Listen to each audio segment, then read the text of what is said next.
ಎಲ್ರಿಗೂ ನಮಸ್ಕಾರ. ನಾನಿವತ್ತು ಹಾಸನ ಏರ್ಪೋರ್ಟಲ್ಲಿ ಇದ್ದೀವಿ. ಏರ್ಪೋರ್ಟ್ ಸ್ಟಾರ್ಟ್ ಆಗಿ 20 ವರ್ಷ ಆಯ್ತಾ ಬರ್ತೈತೆ ಹೆಚ್ಚು ಕಮ್ಮಿ. ಇವತ್ತಿನವರೆಗೂ ಏನು ಮಾಡೋದು, ಒಂದು ರನ್ವೇ ಮಾಡವ್ರೆ, ಅಲ್ಲೊಂದು ಬಿಲ್ಡಿಂಗ್ ಕಟ್ಟವ್ರೆ, ಅದನ್ನ ATC ಅಂತಲೇ ಕರೀತಾರೆ. ಇನ್ನೂ ಕಾಮಗಾರಿ ನಡೀತಾನೇ ಐತೆ. ಇಷ್ಟೆಲ್ಲ ಇದ್ರೂ ಗುಲ್ಬರ್ಗ ಏರ್ಪೋರ್ಟ್ಗೆ ಪರ್ಮಿಷನ್ ಕೊಟ್ಟವ್ರು ಸೆಂಟ್ರಲ್ ಗೌರ್ಮೆಂಟ್. ಮಾನಮರ್ಯಾದೆ ಐತೆ ಇವ್ರಿಗೆ. ಆಯಿತು, ಇರಲಿ, ಕೊಡಲಿ, ನಾವು ಬೇಡ ಅಂತ ಹೇಳಲ್ಲ. ಇದನ್ನು ಕಂಪ್ಲೀಟ್ ಮಾಡ್ಬೇಕು ತಾನೆ. ನಾನು ಕಳೆದ 3 ವರ್ಷಗಳಿಂದ ಟ್ಯಾಕ್ಸು ಅಷ್ಟು ಬರ್ತಿರಲಿಲ್ಲ ನಮಗೆ. 25% ಅಷ್ಟೇ ಕಾರ್ಪೊರೇಟ್ ಟ್ಯಾಕ್ಸ್ ಅಷ್ಟು ಕಟ್ತಾ ಬಂದಿದ್ವಿ. ಆದರೆ ಈಗೇನಾಗಿದೆ ಅಂತಂದರೆ,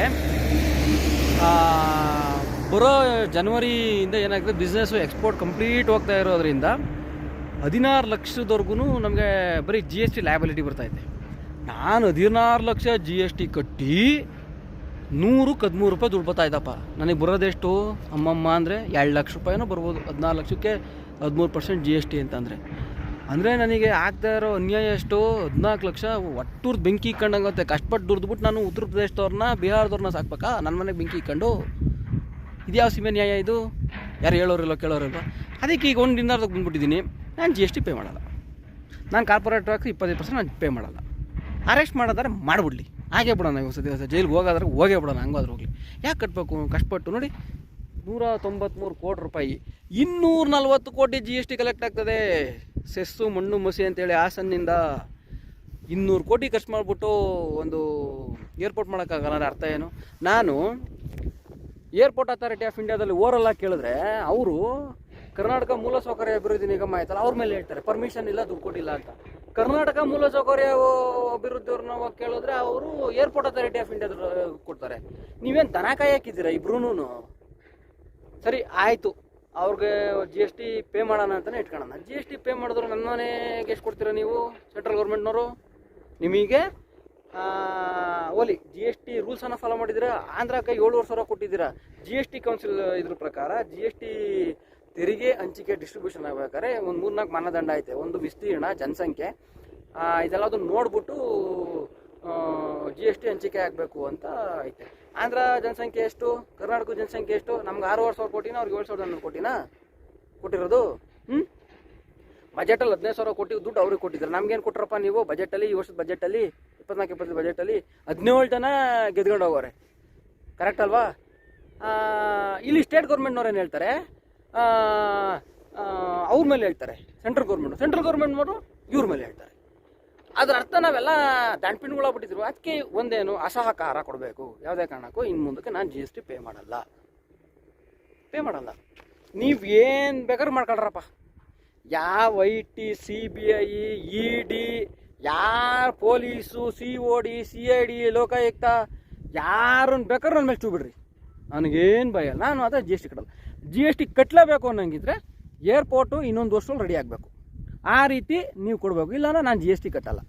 ಏನು ಬೇಕಾದ್ರೂ ಮಾಡ್ಕೊಳ್ಳಿ, ಏನು ಬೇಕಾದ್ರೂ ಮಾಡ್ಕೊಳ್ರಪ್ಪ. ಅರೆಸ್ಟ್ ಮಾಡ್ತೀರಾ ಮಾಡಿರಿ, ಹೊಡೀತೀರಾ ಹೊಡೀರಿ, ಬಡಿತೀರಾ ಬಡೀರಿ, ನಿಮ್ಗೆ ಏನು ಬರ್ತೋ ಎಲ್ಲ ಮಾಡ್ಕೊಳ್ಳಿ. ನಾನು ಫೈಟ್ ಮಾಡ್ತೀನಿ, ನೋಡೋಣ. ನಾನು ಫೈಟ್ ಮಾಡ್ತೀನಿ. ಟ್ಯಾಕ್ಸ್ ಪೇಯರ್ ಆಗಿ ನನಗೂ ಅಧಿಕಾರ ಇದೆ ಇಂಥದ್ದು ಕೇಳಬೇಕು ಅಂತದ್ದು. ಇದು ಮಾಡೋ ನಲ್ಲರಿ, ನನ್ನ ಮನೆಗೆ ಬೆಂಕಿ ಇಕ್ಕೊಂಡು ಅದೇನು ರೀ ಉತ್ತರ ಪ್ರದೇಶ ಸಾಕಂಥದ್ದು ಸಾಕಾನ ಆಯಿತು. ಅವರು ಏನು ಬೇರೆ ದೇಶದವ್ರು, ಏನು ಪಾಕಿಸ್ತಾನದವ್ರು ಏನಲ್ಲ, ನಮ್ಮವರೇ, ನಮ್ಮ ಅಣ್ಣ ತಮ್ಮದ್ರೆ. ಆದರೆ ನನ್ನ ಮನೆಗೆ ನಾನು ಬೆಂಕಿ ಇಕ್ಕೊಳಕ್ಕೆ ಇಷ್ಟಪಡಲ್ಲ. ಫಸ್ಟ್ ನಮ್ಮ ಮನೆ ಮಕ್ಳಿಗೆ ಊಟ ಹಾಕಿ ಪಕ್ಕದ ಮನೆಯವ್ರಿಗೂ ನಾನು ಊಟ ಹಾಕ್ಬೇಕು. ಬಟ್ ಇಲ್ಲಿ ನೋಡಿದ್ರೆ ನನ್ನ ಮನೆಗೆ ಬೆಂಕಿ ಇಕ್ಕೊಂಡು ಅವ್ರನ್ನ ಸಾಕಂತ ದರ್ದೇನಕ್ಕೆ, ಗತಿ ಏನಕ್ಕೆ? ಆಮೇಲೆ ನಮ್ದು ಎಷ್ಟಿರೋದು? 10.2 GDP ಇರೋದು ನಮ್ಮದು. ಕರ್ನಾಟಕ GDP ಇಡೀ ಇಂಡಿಯಾದಲ್ಲಿ ನಾವೇ ದೊಡ್ಡ ಶ್ರೀಮಂತರು. ಕರ್ನಾಟಕನೇ ದೊಡ್ಡ ಶ್ರೀಮಂತರು. ಸರ್ಕಾರದ ಅಂಕಿಅಂಶ, ಕೇಂದ್ರ ಸರ್ಕಾರದ ಸ್ಟ್ಯಾಟಿಸ್ಟಿಕ್ ಡಿಪಾರ್ಟ್ಮೆಂಟಿಂದ ಕೊಟ್ಟಿರೋದು. ನಾನು ಹೇಳ್ತಾ ಇರೋದಲ್ಲ, ನಾನು ಯಾವುದು ಊಟ ಕಂಡಾಗಲಿ ಇದ್ದಲ್ಲಿ ಹೇಳ್ತಿರೋದಲ್ಲ, ಸರ್ಕಾರ ಕೊಟ್ಟಿರೋ ಮಾಹಿತಿ ಪ್ರಕಾರನೇ. ಅದರಿಂದ ಇನ್ನು ಮುಂದೆ ನಾನು GST ಕಟ್ಟಲ್ಲ.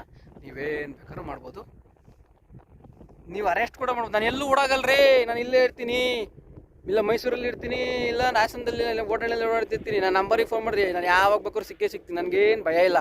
ಕಳ್ತನ ಮಾಡಿದ್ದೀನ, ಸುಳ್ಳು ಹೇಳಿದ್ದೀನ, ರೇಪ್ ಮಾಡಿದ್ದೀನ, ಏನೂ ಮಾಡಿಲ್ಲ. ನಾನು GST ಕಟ್ತಾ ಇರೋದೇ ನಾನು ಮಾಡ್ತಿರೋ ಮೊದಲನೇ ತಪ್ಪು. ಸರಿನಾ? ಅದರಿಂದ GST ಇನ್ನು ಮುಂದಕ್ಕೆ ಕಟ್ಟಬಾರ್ದು. ಕಟ್ಟಬೇಕು ಅನ್ನಂಗಿದ್ರೆ ನೀವು ಇಮಿಡಿಯೇಟ್ ಈ ಕೂಡಲೇ ಗುಲ್ಬರ್ಗಾಗೆ ಹೆಂಗೆ ಪರ್ಮಿಷನ್ ಕೊಟ್ಟಿದ್ರೆ ಇಲ್ಲೊಂದು 200 ಕೋಟಿ ಕೊಡಬೇಕು. 240 ಕೋಟಿ GST ಕಟ್ತೀವಿ ನಾವು ಹಾಸನಿಂದ. ಪೆಟ್ರೋಲ್ ಅಂತೆ, ಮಣ್ಣು ಮಸಿ ಎಲ್ಲ ಸೇರ್ಕೊಂಬಿಟ್ಟು. ಬಟ್ ಹಾಸನಿಗೆ ಬರ್ತಾ ಇರೋ ದುಡ್ಡು ಎಷ್ಟು? ಅಷ್ಟು ಬರ್ತಾ ಇದೆಯಾ? ಯೋಚನೆ ಮಾಡಿ ಹಾಸನ ಜಿಲ್ಲೆ ಜನ. ಇವತ್ತವರೆಗೂ ಏರ್ಪೋರ್ಟ್ ಆಗಿಲ್ಲ. 20 ವರ್ಷ ಆಗೈತೆ ರೀ ಕಾಮಗಾರಿ ಸ್ಟಾರ್ಟ್ ಆಗಿ. 96ರಾಗೋ ಅಷ್ಟರಾಗೋ ಕೊಟ್ಟಿರೋ ಪರ್ಮಿಷನು. ನನಗೆ ಅಷ್ಟು ಇನ್ಫಾರ್ಮೇಷನ್ ಗೊತ್ತಿರೋ ಪ್ರಕಾರ ಒಂದು 17-18 ವರ್ಷದಿಂದ ನಡೀತಾನೇ ಐತೆ. ಏನು ಮಾಡ್ತಿದ್ರಿ ಇಷ್ಟು ವರ್ಷದಿಂದ? ಒಂದೊಂದು ಯೋಜನೆಗಳು ಹಿಂಗೆ ಗುಲ್ಬರ್ಗಾದಲ್ಲಿ ಇನ್ನೊಂದು 20 ವರ್ಷ ತಗೊಳ್ರಿ. ಈಗ ಡಿಕ್ಲೇರ್ ಮಾಡೋರೆ ಇನ್ನೊಂದು 20 ವರ್ಷನೋ 25 ವರ್ಷನೋ ತಗೊಳ್ರಿ. ಇವ್ರನ್ನ ಕೇಳಿದ್ರೆ ಅವ್ರ ಮೇಲೆ ಹೇಳು, ಅವ್ರನ್ನ ಕೇಳಿದ್ರೆ ಇವ್ರ ಮೇಲೆ ಹೇಳು. ಏರ್ಪೋರ್ಟ್ ಅಥಾರಿಟಿ ಇಂಡಿಯಾ ಕೇಳಿದ್ರೆ ಕರ್ನಾಟಕ ಮೂಲಸೌಕರ್ಯ ಇನ್ಫ್ರಾಸ್ಟ್ರಕ್ಚರ್ ಡಿಪಾರ್ಟ್ಮೆಂಟ್, ಇನ್ಫ್ರಾಸ್ಟ್ರಕ್ಚರ್ ನಿಗಮದ ಮೇಲೆ ಇರ್ತಾರೆ. ಇನ್ಫ್ರಾಸ್ಟ್ರಕ್ಚರ್ ಡಿಪಾರ್ಟ್ಮೆಂಟ್ನವ್ರು ಕೇಳಿದ್ರೆ ಏರ್ಪೋರ್ಟ್ ಅಥಾರಿಟಿ ಆಫ್ ಇಂಡಿಯಾದವ್ರ ಮೇಲೆ ಇರ್ತಾರೆ. ಅರ್ಥ ಏನಿದು? ನಾವೆಲ್ಲ ನೋಡ್ಕೊಂಡೇ ಸುಮ್ಮನಿರ್ಬೇಕಾ? ಅದಕ್ಕೆ GST ಕಟ್ತೆ ಹಂಗೆ ಇದ್ಬಿಟ್ರೆ ಬಿಸ್ನೆಸ್ ಮಾಡ್ಕೊಂಡು ಅಂತ ಈ ಸಂಪತ್ತಿಗೆ GST ಕಟ್ಟೋದು ಅವ್ರ ಮನೆ ಕಟ್ಟೋದಾಯಿತು ಅಂತ ಅಂದರೆ ಬಿಸ್ನೆಸ್ ಮಾಡೋ ಕೂಡ ಪ್ರಯೋಜನ ಇಲ್ಲಲ್ವ ಫುಡ್ ಪಾರ್ಕಿಂದ. ಸೊ ಅದರಿಂದ ನೋಡಿ ಏನು ಮಾಡ್ತೀರಾ ಒಟ್ಟಲ್ಲಿ ನಾನಂತೂ ಇನ್ನು ಮುಂದಕ್ಕೆ GST ಪೇ ಮಾಡಲ್ಲ. GSTನೂ ಪೇ ಮಾಡಬೇಕು, ಜೊತೆಗೆ 25% ಕಾರ್ಪೊರೇಟ್ ಟ್ಯಾಕ್ಸು ನಾನು ಕಟ್ಟಬೇಕು ಗೌರ್ಮೆಂಟ್ಗೆ, ಸೆಂಟ್ರಲ್ ಗೌರ್ಮೆಂಟ್ಗೆ. ಏನಕ್ಕೆ? ಯಾವ ಪುರುಷಾರ್ಥಕ್ಕೆ? ಅದ್ರ ಮಂದಿಗೆ ಬಿಸ್ನೆಸ್ ಮಾಡಿದ್ರೆ ಇದ್ಬಿಟ್ರೆ ಬೆಸ್ಟ್ ಅಲ್ವಾ? ಅದರಿಂದ GST ಕಟ್ಟಲ್ಲ. ಕಟ್ಟಬೇಕು ಅನ್ನೋಂಗಿದ್ರೆ you to take it as very serious. ಕೋರ್ಟಲ್ಲೇ ಡಿಸೈಡ್ ಆಗಬೇಕು ಅನ್ನೋದಾದರೆ ಅದಕ್ಕೂ ನಾನು ಸಿದ್ಧ ಇದ್ದೀನಿ. ಮತ್ತು ಎಲ್ಲೇ ಒಂದು GST ಇದಾದ್ರೂ ಈಗ ಟ್ರ್ಯಾಕ್ ಮಾಡೇ ಮಾಡ್ತಾರೆ, ನೋ ಡೌಟ್. ಅದ್ರ ಬದಲಿಗೆ ಬಿಸ್ನೆಸ್ ಮಾಡಿ ಏನು ಪ್ರಯೋಜನ? ನಾನು ಬಿಸ್ನೆಸ್ ಮಾಡಿ ನಮ್ಮನೆ ಬೆಂಕಿ ಇಕ್ಕೊಂಡು 17 ಲಕ್ಷ ದುಡ್ಡು ಕೊಟ್ಟು ಏನಿಗೆ ಕೊಡಬೇಕು? ಬೇಕಾದ್ರೆ ಜೈಲಿಗೆ ಹಾಕ್ಲಿ, ನನ್ನ ತಗೊಂಡೋಗಿ ಜೈಲಿಗೆ ಹಾಕ್ಲಿ, ನಾನು ready. I am ready to go jail. But GST ಮಾತ್ರ ನಾನು ಪೇ ಮಾಡಲ್ಲ. ನಾನು ಬಿಡೋಣ, ನಾವು ಕೋರ್ಟಲ್ಲೇ ಡಿಸೈಡ್ ಆಗಲಿ. ಹಂಗೆ ನಾನು ಈ ಕೋರ್ಟ್ಗೆ ಹೋಗ್ತೀನಿ. ನಾನು ಕೋರ್ಟಲ್ಲೇ ಹೋಗಿ ನಿರ್ಧಾರ ತಗೊಳ್ಳೋಣ. 193 ಕೋಟಿ. ಮೊನ್ನೆ ಒಂದು ನೀತಿ ಬಂದಿದೆ, ಪ್ರವಾಸೋದ್ಯಮ ನೀತಿ. ಒಂದು ಜಿಲ್ಲೆ ಒಂದು ತಾಣ. ಏನು ಆಗೇ ಇಲ್ಲ ಇಲ್ಲಿ. ಇವರೇನೋ ಪ್ರವಾಸೋದ್ಯಮ ನೀತಿ ಮಾಡ್ಬಿಟ್ಟು 7,000 ಕೋಟಿ ಇನ್ವೆಸ್ಟ್ಮೆಂಟ್ ಮಾಡ್ತೀವಿ ಅಂತ ಕೂತ್ಕೊಂಡವ್ರು. ಯಾವ ಉದ್ದೇಶಕ್ಕೋಸ್ಕರ? So we are decided to did not pay any GST, any corporate tax to the central government ಮತ್ತು ಸ್ಟೇಟ್ ಗೌರ್ಮೆಂಟ್ ಕಟ್ಟಬಾರ್ದು ಅಂತ ನಿರ್ಧಾರ ಮಾಡಿದ್ದೀನಿ. ಓಕೆನಾ? ನಂದೇನ ತಪ್ಪಿದ್ರೆ, ಹಾಸನ ಜಿಲ್ಲೆ ಜನ ತಪ್ಪಿದ್ರೆ, ನೀವು ಕ್ಯಾಕೂರ್ ತುಪ್ಪಕ್ಕಂತ ಹೋಗಿರಪ್ಪ. ನಾನು ಹೇಳಿರೋಲ್ಲ ಸತ್ಯ ಇಲ್ಲ ಅಂತಾರೆ. ನೀವು ತುಪ್ಪಕ್ಕಂತ ಹೋಗಿರಿ ಹಾಸನ ಜಿಲ್ಲೆ ಜನ, ಕರ್ನಾಟಕ ಜಿಲ್ಲೆ ಜನ ಉಗಿರಿ, ಕರ್ನಾಟಕ ರಾಜ್ಯದವ್ರು ಉಗಿರಿ. ಅಲ್ಲೊಂದು ಡಿಕ್ಲೇರ್ ಮಾಡೋರೆ, ಅದೆಷ್ಟೋ ಗುಲ್ಬರ್ಗಾದಲ್ಲಿ. ಏನು ಒಂದು ಕಂಪ್ಲೀಟ್ ಮಾಡ್ಬಿಟ್ಟು ಆಮೇಲೆ ನೀವು ಮಾಡಿ. ನಾನು ಅಭಿವೃದ್ಧಿ ವಿರೋಧಿ ಅಲ್ಲ ನಾನು. ಇಲ್ಲಿಂದ ಏನು ಒಂದು ವಿಮಾನ ಹಾರಿಲ್ಲ 20 ವರ್ಷದಿಂದ ಹಿಂಗೈತೆ ಅಂತಾರೆ. ಹೊಟ್ಟೆ ಉರಿಯಲ್ವ ನಮಗೆ? ನೋಡಿದಾಗ 193 ಕೋಟಿ ನೀವು ಕೊಟ್ಬಿಟ್ಟು ಅದೇನೋ ಒಂದು ಸಣ್ಣ ಇದು ಮಾಡ್ಕೊಂಡು ಕೂತ್ಕೊಂಡ್ಬಿಟ್ರೆ ಹೆಂಗೆ? ಇದು ಯಾವ ಇದು? ಹಾಸನ ಜಿಲ್ಲೆ ಒಳ್ಳೆ ರೆವಿನ್ಯೂ ಇರ್ತಕ್ಕಂಥ ಜಿಲ್ಲೆ ಇದು. ಪ್ರವಾಸೋದ್ಯಮಕ್ಕೆ ಮಾಡಿಸೋಂಥ ಜಿಲ್ಲೆ. ಒಂದು ಮೂಲ ಸೌಕರ್ಯ ಎಲ್ಲ. ನಾವು GST ಕಟ್ಟಬೇಕು, ನಮ್ಗೆ ಸಂಕಟ ಆಗಲ್ವಾ? ನಮ್ಮನೆ ಬೆಂಕಿ ಇಕ್ಕೊಂಡು ಬೇರೆಯವ್ರನ್ನ ಸಾಕಬೇಕು ಅಂತಂದರೆ. ಅದಕ್ಕೆ GST ಕಟ್ಟಲ್ಲ. ನನ್ನೇನು ತಪ್ಪಿದ್ರೆ I am ready to go jail. ಹಾಕಿ ಆಮಾಗ ಜೈಲಿಗೆ ಹಾಕಿ, ಏನು ತೊಂದರೆ ಇಲ್ಲ. ನನಗೇನು ಭಯ ಏನೂ ಇಲ್ಲ. ನಾನು ಫೈಟ್ ಮಾಡ್ಕೊತೀನಿ GST. ಅದಕ್ಕೆ GSTಗೆ ಇನ್ನು ಮುಂದಕ್ಕೆ ನಾವು ನಮ್ಮ ಫುಡ್ ಪಾರ್ಕಿಂದ ನಾನು GST ಕಟ್ಟಲ್ಲ. ಏನು ಬೇಕಾದ್ರೂ ಮಾಡ್ಕೊಳ್ಳಿ, ಸ್ಟೇಟ್ ಗೌರ್ಮೆಂಟು ಸೆಂಟ್ರಲ್ ಗೌರ್ಮೆಂಟ್ ಅಧಿಕಾರಿಗಳು ಏನು ಬೇಕಾದ್ರೂ ಮಾಡ್ಕೊಳ್ಳಿ. I am ready to face anything. ಜೈಲಿಗೆ ಹಾಕಿ ನಾನು ಹೋಗ್ತೀನಿ, ಕೋರ್ಟಲ್ಲೇ ನಾನು ವಾದ ಮಾಡ್ತೀನಿ ನನ್ನ ಪರವಾಗಿ ನಾನು ಅಂತ ಹೇಳ್ತಾ ನಾನು ವಿಡಿಯೋ ಮುಗಿಸ್ತಿದ್ದೀನಿ. ಸತ್ಯ ಇದ್ದರೆ ಸಪೋರ್ಟ್ ಮಾಡಿ, ಇಲ್ಲಾಂದರೆ ಬಿಟ್ಬಿಡಿ. ಎಲ್ರಿಗೂ ನಮಸ್ಕಾರ. ನಾನು ಅಶೋಕ ಮಾತಾಡ್ತಾ ಇರೋದು, Hassan mega food park CEO ಮಾತಾಡ್ತಾ ಇರೋದು. ನೋಡಿ, ಇವತ್ತು ನಾನು ಹಿಂದೆ ಕಾಣಿಸ್ತಾ ಇದೆಯಲ್ಲ, ಅದು ಹಾಸನ ಏರ್ಪೋರ್ಟು ಶಾಂತಿಗ್ರಾಮದ ಹತ್ರ ಬರ್ತಾ ಇರೋದು. ಇದು ಏರ್ಪೋರ್ಟು ಡಿಕ್ಲೇರ್ ಆಗಿ ಹೆಚ್ಚು ಕಮ್ಮಿ 18-20 ವರ್ಷ ಆಗಿದೆಯಪ್ಪ. ಅವತ್ತಿಂದನೂ 193 ಕೋಟಿ ರೂಪಾಯಿ ಕೆಲಸ ನಡೆದಿದೆ ಅನ್ನೋ ಇನ್ಫಾರ್ಮೇಷನ್ ನನಗೂ ಗೊತ್ತು. ಒಂದು ರನ್ವೇ ಮಾಡೋರೆ, ಆಮೇಲೆ ATC ಕಂಟ್ರೋಲ್ ಏನೋ ಕೆಲಸಗಳೆಲ್ಲ ನಡೀತಾವೆ. ಹಾಸನ ಜಿಲ್ಲೆಯಿಂದ 250 ಕೋಟಿ GST ಕಟ್ತೀವಿ ನಾವು. ಹತ್ತತ್ರ ಪೆಟ್ರೋಲ್ ಸೆಸ್ಸು, ಮಣ್ಣು ಮಸಿ ಅಂತೆಲ್ಲ ಸೇರ್ಕೊಂಡು 240ರಿಂದ 250 ಕೋಟಿ ಸೆಸ್ ಕಟ್ತಾರೆ. ನಾನು ಇತ್ತೀಚೆಗೆ ರೀಸೆಂಟಾಗಿ ನಾನು ಏರ್ಪೋರ್ಟ್ ಅಥಾರಿಟಿ ಆಫ್ ಇಂಡಿಯಾದವ್ರ ಜೊತೆ ಎನ್ಕ್ವೈರಿ ಮಾಡಿದೆ. ಯಾಕೆ ಸ್ವಾಮಿ ನಮ್ಮ ಹಾಸನ ಜಿಲ್ಲೆಯಲ್ಲಿರೋ ಏರ್ಪೋರ್ಟು ಯಾಕೆ ನೀವು ನಿಧಾನ ಮಾಡ್ತಾ ಇದ್ದೀರಾ ಅಂತ. ಅವರೊಂದು ವಿಷಯ ಹೇಳಿದ್ರು. ಏನಂತಂದರೆ, ಕರ್ನಾಟಕ ಮೂಲಸೌಕರ್ಯ ಅಂತ ಸ್ಟೇಟ್ ಗೌರ್ಮೆಂಟ್ ಇದೆಯಲ್ಲ, ಅವರು ನಮಗೆ ಕರೆಕ್ಟಾಗಿ ಸಪೋರ್ಟ್ ಮಾಡ್ತಾ ಇಲ್ಲ, ಫಂಡು ಸ್ಯಾಂಕ್ಷನ್ ಮಾಡ್ತಾಯಿಲ್ಲ, ಸ್ಟೇಟ್ ಗೌರ್ಮೆಂಟು ಸೂಕ್ತವಾದಂಥ ಬೆಂಬಲ ಕೊಡ್ತಿಲ್ಲ ಅಂತ ಹೇಳಿದ್ರು. ನಾನು ಮೂಲಸೌಕರ್ಯದವ್ರ ಹತ್ರ ಬಂದು ಕೇಳಿದೆ, ಯಾಕೆ ಸರ್ ನೀವು ಅಲ್ಲಿ ಏರ್ಪೋರ್ಟ್ ಅಥಾರಿಟಿ ಅವ್ರಿಗೆ ನೀವು ಕರೆಕ್ಟಾಗಿ ಸಪೋರ್ಟ್ ಮಾಡ್ತಾಯಿಲ್ಲ ಅಂತ ಕೇಳೋದಕ್ಕೆ ಅವರು ಓರಲಿ ಕೇಳಿರೋದು. ಅವರು ಕೊಟ್ಟಂಥ ಉತ್ತರ ನನಗೆ ಸ್ಯಾಟಿಸ್ಫ್ಯಾಕ್ಷನ್ ಆಗಿಲ್ಲ. ಈಗ ಲಾಸ್ಟ್ 3 ವರ್ಷದಿಂದ ನಮ್ಮ ಫುಡ್ ಪಾರ್ಕಲ್ಲಿ ನಾವೇನು ಕಟ್ತಿದ್ವಿ, 25% ಕಾರ್ಪೊರೇಟ್ ಟ್ಯಾಕ್ಸ್ ಇತ್ತು, ಅದು ಮಾತ್ರ ಕಟ್ತಾ ಇದ್ವಿ ನಾವು. ಮುಂದಿನ ತಿಂಗಳಿಂದ ಏನಾಗ್ತದೆ ಅಂದರೆ, ಮುಂದಿನ ಜನವರಿ 2025 ಜನವರಿಯಿಂದ 4ನೇ ಕ್ವಾರ್ಟ್ರಲ್ಲಿ ನಮಗೆ GST ಲಯಬಿಲಿಟಿ ನಮ್ಮ ಆಡಿಟ್ರು ಹೇಳಿರೋ ಪ್ರಕಾರ ಹೆಚ್ಚು ಕಮ್ಮಿ 16-17 ಲಕ್ಷ GST ಬರ್ತದೆ ಮುಂದಿನ ವರ್ಷಕ್ಕೆ. ಏನಕ್ಕೆ ಅಂತಂದರೆ 18% GST ನಾನು ಕಟ್ಟಲೇಬೇಕು ಆ್ಯಸ್ ಪರ್ ದಿ ನಮ್ಮ ಬಿಸ್ನೆಸ್ ಟ್ರಾನ್ಸಾಕ್ಷನು ಈಗ ಆಗ್ತಿರೋ ಪ್ರಕಾರ. ನಾನೊಬ್ಬ ಹಾಸನದಲ್ಲಿ ಜೀವನ ಕಂಡ್ಕೊಂಡಿರೋನಾಗಿರೋದ್ರಿಂದ ನಾನು ಯಾಕೆ ಕಟ್ಟಬೇಕು 18 ಲಕ್ಷನ ಯಾಕೆ ಕಟ್ಟಬೇಕು 16-17 ಲಕ್ಷ? ಸರಿ 16-17 ಲಕ್ಷ ನಾನು GST ಕಟ್ಟಿದೆ ಅಂತಲೇ ಇಟ್ಕೊಂಡ್ರು ನನಗೆ ಬರ್ತಾ ಇರೋದೆಷ್ಟು 100-13 ರೂಪಾಯಿ. ನಮ್ಮ ಮನೆಗೆ ಬೆಂಕಿ ಇಕ್ಕೊಂಡು 100 ರೂಪಾಯಿ ಗೌರ್ಮೆಂಟಿಗೆ ಕಟ್ಟಿ 13 ರೂಪಾಯಿ ನಾನು ತಗೊಳ್ಳೋಂಥ ಕರ್ಮ ನನಗೆ ಅನ್ಕಂಥದ್ದು. ಅದಕ್ಕೆ ನಾನೇನು ಡಿಸೈಡ್ ಮಾಡ್ಕೊಂಡಿದ್ದೆ, ಇನ್ನು ಮುಂದಕ್ಕೆ ನಾನು GST ಕಟ್ಟಲ್ಲ. ನೀನು ಏನು ಬೇಕಾದರೂ ಮಾಡ್ಕೊ, ಸರ್ಕಾರಕ್ಕೆ ಅಸಹಕಾರ ಕೊಡಬೇಕು ಅಂತೇಳಿ ನಿರ್ಧಾರ ಮಾಡಿದ್ದೀನಿ ನಾನು. ಏನಕ್ಕೆ ಕಟ್ಟಬೇಕು?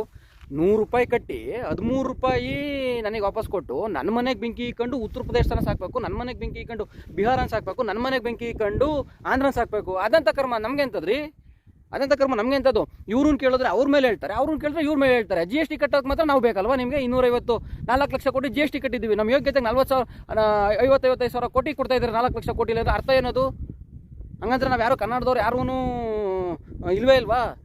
ಗೆದ್ದಿದ್ದೀರಲ್ಲಪ್ಪ 28 ಜನ ಸಂಸದರು, ಇದ್ರ ಬಗ್ಗೆ ಮಾತಾಡ್ರಿ. ಯಾಕೆ ಮಾತಾಡ್ತಿಲ್ಲ? ಆಯಿತು, ಅವರು ಅವ್ರಿಗೆ GST ಅವರು ಸಾಕ್ತವ್ರೆ ಅಂದ್ರೆ ಅವರು ಭಾರತೀಯರೇ. ಆಯಿತು, ಒಬ್ಬ ಭಾರತೀಯಾಗಿ ನಾನು ಹೇಳ್ತಾ ಇದ್ದೀನಿ. ಇಲ್ಲಿನ್ನೂ ಪರ್ಮಿಷನ್ನೇ ಇಲ್ಲಿನ್ನೂ ಕಂಪ್ಲೀಟ್ ಆಗಿಲ್ಲ. ಗುಲ್ಬರ್ಗಾದಲ್ಲಿ ಪರ್ಮಿಷನ್ ಕೊಟ್ಟವ್ರು ಮಾಡೋಕೆ ಉದ್ಯೋಗ ಇಲ್ದಲೆ. ಗುಲ್ಬರ್ಗಾದ ಅಲ್ಲೊಂದು 20 ವರ್ಷ ಸ್ಥಳ ಅದ, ಮೊನ್ನೆ ಸಚಿವ ಸಂಪುಟದಲ್ಲಿ ಅಪ್ರೂವಲ್ ಆಗೈತೆ. ನಿಮಗೆ ಶಿವಮೊಗ್ಗದಲ್ಲಿರೋ ಏರ್ಪೋರ್ಟ್ಗೆ ಹೆಚ್ಚುವರಿ 90 ಕೋಟಿ ಕೊಡೋಕೆ ದುಡ್ಡು ಇರ್ತದೆ. ಆಮೇಲೆ 24,000 ಕೋಟಿ ಖರ್ಚು ಮಾಡಿಬಿಟ್ಟು ಕೆಲಸಕ್ಕೆ ಬರೋದಿಲ್ಲದು ಯಾವುದದು ಎತ್ತಿನ ಹೊಳೆ ಯೋಜನೆ ಮಾಡೋಕೆ ಅದನ್ನು ನೆಟ್ಟಗೆ ಮಾಡಿದ್ರೆ ಅದನ್ನು ನೆಟ್ಟಗೆ ಮಾಡಿಲ್ಲ. ಎಲ್ಲ GST ಕಟ್ಕೊಂಡು ನಮ್ಮಂಥವ್ರೆಲ್ಲ ದುಡ್ಡೆಲ್ಲ ನಿಮಗೆ ಕಟ್ಕೊಂಡು ಹೊರಟೋದ್ರೆ ನಾವೆಲ್ಲ ಹೋಗ್ಬೇಕು? ಯಾವ ನೆನೆ ಬರೋ ಕಟ್ಟಬೇಕು? ಒಂದು ಸಾಲ ಕೊಡ್ರಪ್ಪ ಒಲಿ ಒಂದಪ್ಪ ಕಮ್ಮಿ ಬರೋದಲ್ಲಿ ಅಂದರೆ ಸಾಲನೂ ಕೊಡಲ್ಲ. ವಿಜಯ್ ಮಲ್ಯಂಗೆ ಎಣ್ಸಿ ಕೊಡ್ತೀರಾ? ಯಾಕೆ ಅವನು ಕೇಳಂಗೆ ಅಲ್ವೋ ನಿಮ್ಮನ್ನ? ಹಂಗಾರೆ ನೀವೇನು ಮಾಡಿದ್ರು GST ಕಟ್ಟಬೇಕಾ? ಅದಕ್ಕೆ ಈ ವರ್ಷ GST ಕಟ್ಟೋದು. GST ಕೌನ್ಸಿಲ್ ಅವರು ಹಾಸನ GST ಅವ್ರಿಗೆ ಹೇಳ್ತಾ ಇದ್ದೀನಿ, ನಿಮಗೆ ಧೈರ್ಯ ಇದ್ರೆ ಬರ್ರಿ, ಇಲ್ಲ ಅಂದರೆ ಕೋರ್ಟಲ್ಲೇ ಡಿಸೈಡ್ ಆಗಲಿ. ನಾನು ಕೋರ್ಟ್ಗೆ ಹೋಗ್ತೀನಿ. I will go to court. ನನಗೆ GST ರಿಬೇಟ್ ಬೇಕಷ್ಟೇ. ನಾನು 14 ಲಕ್ಷ ಕಟ್ಟಕ್ಕೆ ನನ್ನ ಕೈಲಿ ಆಗಲ್ಲ. ನಿಮಗೆ 14 ಲಕ್ಷ ಕಟ್ಟಿದ್ರು ನೀವು ಕೊಡೋದು 13 ರೂಪಾಯಿ. ನನಗೆ ಎಷ್ಟು ಹೊಟ್ಟೆ ಅವ್ರಿಯಲ್ಲ? ನನ್ನ ಮನೆ ನಾನು ಕಷ್ಟಪಟ್ಟು ದುಡ್ಡಲ್ಲಿ ನನ್ನ ಮಕ್ಳಿಗೆ ನಾನು ಸಾಕಾಗ್ತದೆ, ಪಕ್ಕ ಮನೆಯವ್ನಿಗೆ ಹೋಗಿ ಸಾಕಬೇಕಾಗತ್ತೆ. ನಮ್ಮ ಹೆಂಡತಿ ಮಕ್ಕಳು ಸಾಕೋದು ಬಿಟ್ಬಿಟ್ಟು ಇಷ್ಟೆಲ್ಲ ಇದ್ಮೇಲೆ ನಾವೇ ಕಟ್ಟಬೇಕು GST? What is the reason we have to pay the GST for the government and state government central government? ಯಾಕೆ ಕಟ್ಟಬೇಕು? ಇವ್ರು ಏನು ಹೇಳ್ತಾರೆ, ಆಂಧ್ರದಲ್ಲಿರೋರು GST ರೂಲನ್ನು ಫಾಲೋ ಮಾಡಿದ್ರೆ GST ಕೌನ್ಸಿಲ್ ರೂಲ್ ಏನು ಹೇಳುತ್ತೆ, ಜನಸಂಖ್ಯೆ ಆಧಾರ ಆಮೇಲೆ ಅದ್ರ ವಿಸ್ತೀರ್ಣ ಇದೆಲ್ಲ ಲೆಕ್ಕಾಚಾರ ತಂಡವ್ರಿಗೆ GST ಕೊಡಬೇಕು ಅಂತ ಹೇಳ್ಬಿಟ್ಟಿದ್ದಾರೆ. ಆಂಧ್ರದ ಎಷ್ಟಿರೋದು? ಆಂಧ್ರಾಗೆ 7,000 ಕೋಟಿ ಕೊಟ್ಟವ್ರೆ ಮೊನ್ನೆ, ನಮಗೆ 6,600 ಕೋಟಿ ಕೊಟ್ಟವ್ರು. ಎಲ್ಲಿ ಆಂಧ್ರ ಜನಸಂಖ್ಯೆ ಎಷ್ಟು? ಆಂಧ್ರ ಪ್ರದೇಶದ್ದು ಅವಿಭಜಿತ ಆಂಧ್ರ ಪ್ರದೇಶ ನಾನು ಮಾತಾಡ್ತಾ ಇಲ್ಲ, ಈಗಿರೋ ಆಂಧ್ರ ಪ್ರದೇಶ. ಚಂದ್ರಬಾಬು ನಾಯ್ಡು ಅವ್ರು ಆಗೋರಲ್ಲ CM, ಆ ಆಂಧ್ರ ಪ್ರದೇಶ. ಕರ್ನಾಟಕ ಜನಸಂಖ್ಯೆ ಎಷ್ಟು? 7 ಕೋಟಿ. 6,200 ಕೋಟಿ ನಮ್ಗೆ, ಅವ್ರಿಗೆ 7,000 ಕೋಟಿನ ಎಷ್ಟು ಕೊಟ್ಟಿದ್ದೀರಾ ನೀವು? ಇದ್ಯಾವ ಸೀಮೆ ಪುರುಷಾರ್ಥ ಇದು? ಎಲ್ಲ ಯೋಜನೆಗಳು ಅವ್ರಿಗೆ ಕೊಟ್ಟಿದ್ದಾರೆ. ನಮ್ಗೆ ಯಾವ ಯೋಜನೆ ಕೊಟ್ಟಿದ್ರೆ ಹೇಳ್ರಪ್ಪ ಅಲ್ಲಿ ಸೆಂಟ್ರಲ್ ಗೌರ್ಮೆಂಟಿಂದ? ಇಲ್ಲಿರೋ ಹಾಸನಿಂದ ಹೋಗೋವಂಥ ಯಾವುದಾದ್ರು ಸಕಲೇಶ್ಪುರಕ್ಕೆ ಹೋಗೋ ರೋಡ್ ಅನ್ಕೊ ನೀವು ನೆಟ್ಟಿಗೆ ಮಾಡ್ಕೊಡ್ತಾಯಿಲ್ಲ ನಮ್ಮ ಕೈಲಿ. ಅಲ್ಲಿ ನೋಡ್ರೆ ಮುಂಬೈಯಲ್ಲಿ ನೋಡಿದ್ರೆ ನೀವು ಕೋಟ್ಯಾಂತರ ರೂಪಾಯಿ ಇದನ್ನು ಡಿಕ್ಲೇರ್ ಮಾಡಿದ್ರೆ ಎಲ್ಲಿ ಮಾಡಿದ್ರೆ ಓಲಿ ಒಂದು ಯೋಜನೆ ನೆಟ್ಟು ಕಂಪ್ಲೀಟ್ ಮಾಡಿದ್ರೆ ನೀವು ಯಾಕಪ್ಪ ಕಟ್ಬೇಕು ಜಾಸ್ಟು? ನಾವು ಅದಕ್ಕೆ ಇನ್ನು ಮುಂದಕ್ಕೆ ನಾನು GST ಕಟ್ಟಲ್ಲ. GST ಕಟ್ಟಿ 25% ಕಾರ್ಪೊರೇಟ್ ಟ್ಯಾಕ್ಸ್ ಬೇರೆ ಕಟ್ಟಬೇಕು ನಾನು. ಅಂದರೆ ನನ್ನ ಜೀವನ ಪೂರ್ತಿ ಒಬ್ಬ ಸಣ್ಣ ಉದ್ಯಮಿಯಾಗಿ ನಾನು ಬರೀ GST ಕಟ್ಟಿನೇ ಹೊರಟೋಗ್ಬಿಡ್ಬೇಕು. ಅದಕ್ಕೆ ಇನ್ನು ಮುಂದಕ್ಕೆ ನಾವು GST ಕಟ್ಟಲ್ಲ. ಇಷ್ಟಿಷ್ಟದಿಂದಲ್ಲ ಹಾಸನದಲ್ಲಿ ಕ್ವಶನ್ ರೈಸ್ ಆಗ್ತಿದ್ದೆ. ಅವ್ರಿಗೆ ನನಗೆ ಗೊತ್ತಿಲ್ಲ ಗುರು, ಬೇರೆಯವ್ರ ಹಾಸನದಲ್ಲಿರೋರ ಬಗ್ಗೆ ನಾನು ಮಾತಾಡೋಕ್ಕಲ್ಲ. ನನ್ನ ಮನೆಗೆ ಬೆಂಕಿ ಬಿದ್ದದ್ದು ಇವತ್ತು. ನಾನು ಅದಕ್ಕೆ ಇದು ನಾನು ಇವತ್ತು ಅದಕ್ಕೆ ವೀಡಿಯೋ ಮಾಡಾಕ್ತಾ ಇರೋದು. ಇನ್ನು ಮುಂದಕ್ಕೆ ನಾನು GST ಕಟ್ಟಲ್ಲ. ನಾನು GST ರಿಬೇಟ್ ನಾನು ಓಪನ್ ಆಗಿ ಹೇಳ್ತಾ ಇದ್ದೀನಿ, GSTನೂ ಕಟ್ಟಲ್ಲ, ನಾನು ಟ್ಯಾಕ್ಸ್ ಈ ವರ್ಷ ಪೇ ಮಾಡಲ್ಲ. ಅದೇನು ಮಾಡ್ಕೊಂತೀರ ಮಾಡ್ಕೊಳ್ಳಿ, ಸೆಂಟ್ರಲ್ ಗೌರ್ಮೆಂಟ್ ಸ್ಟೇಟ್ ಗೌರ್ಮೆಂಟ್ ಅದೇನಾಗೋದು ಹಾಗೆ ಹೋಗ್ಬಿಡ್ಲಿ ನೋಡೋಣ.